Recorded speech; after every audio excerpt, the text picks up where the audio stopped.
नमस्कार। आज हम जिन सोर्सेस को देख रहे हैं उनमें एक बड़ा, आप कह सकते हैं, बुनियादी सवाल उठाया गया है। सवाल ये कि क्या गरीब होना पाप है? हाँ। ये स्रोत समाज के नजरिए को देखते हैं और उस अपराध बोध को भी जो अक्सर गरीबी से जुड़ जाता है। बिल्कुल। समाज में कई बार ऐसा होता है ना कि गरीबी को एक व्यक्तिगत असफलता या किसी कमी की तरह देखा जाता है। हाँ बिल्कुल। और यहीं से ना बात थोड़ी और दिलचस्प हो जाती है। अच्छा। क्योंकि ये स्रोत जो है वो इस आम सोच को मतलब सीधी चुनौती देते हैं। उनका तर्क है कि भाई गरीबी कोई नैतिक दाग या कोई पाप वाप नहीं है। अच्छा। ये महज एक परिस्थिति है, मतलब हालात है। तो फिर असली मुद्दा क्या है? अगर ये पाप नहीं है तो? हाँ, यही सवाल वो उठाते हैं कि अगर गरीबी गुनाह नहीं तो फिर असली पाप, अगर हम ये शब्द इस्तेमाल करें तो वो कहाँ है?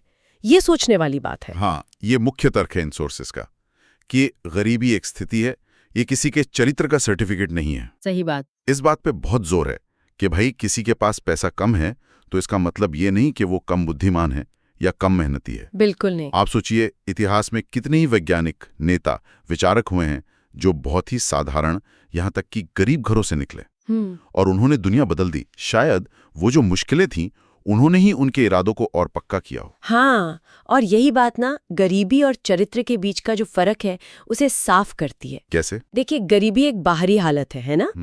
चरित्र तो अंदर की चीज है ना?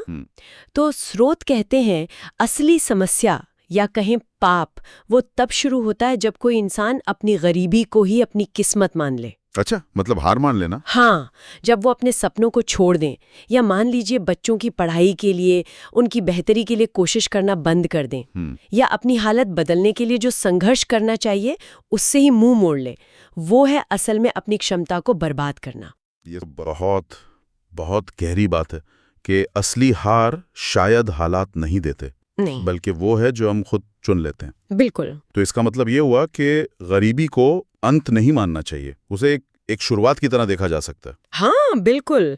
स्रोत यही कहते हैं कि हर इंसान में आगे बढ़ने की, सीखने की, अपनी कहानी बदलने की गुंजाइश होती है, क्षमता होती है। क्षमता होती है, बिल्कुल।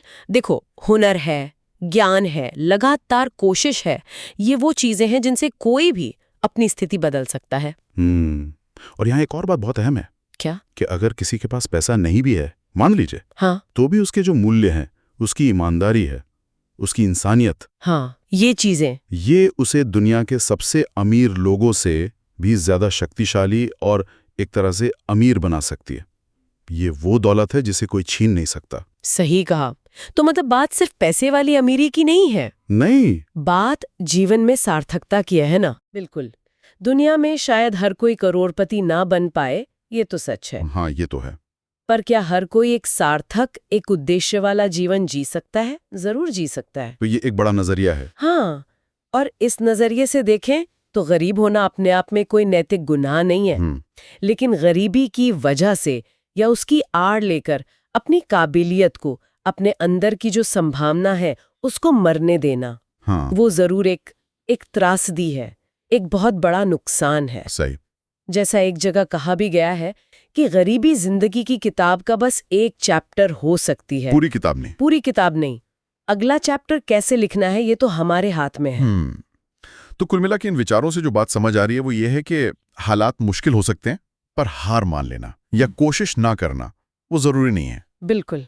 असल मुद्दा शायद परिस्थितियों का उतना नहीं जितना उनके प्रति हमारे रिएक्शन का है। सही पकड़ा। संदेश साफ है, अपने अंदर की शक्ति को पहचानो, सपने देखो, उनका पीछा करो और अपनी कहानी खुद लिखो। हाँ, और जाते जाते एक सवाल शायद हम श्रोताओं के लिए छोड़ सकते हैं। जरूर। जो इन सोर्सेज में अंदरूनी मूल्यों पर जो जोर दिया गया है उसी से निकलता है। क्या सवाल है?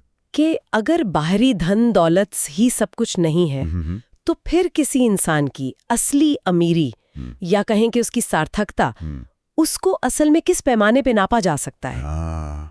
ये वाकई सोचने वाला सवाल है। हाँ, इस पर शायद हम सबको थोड़ा विचार करना चाहिए।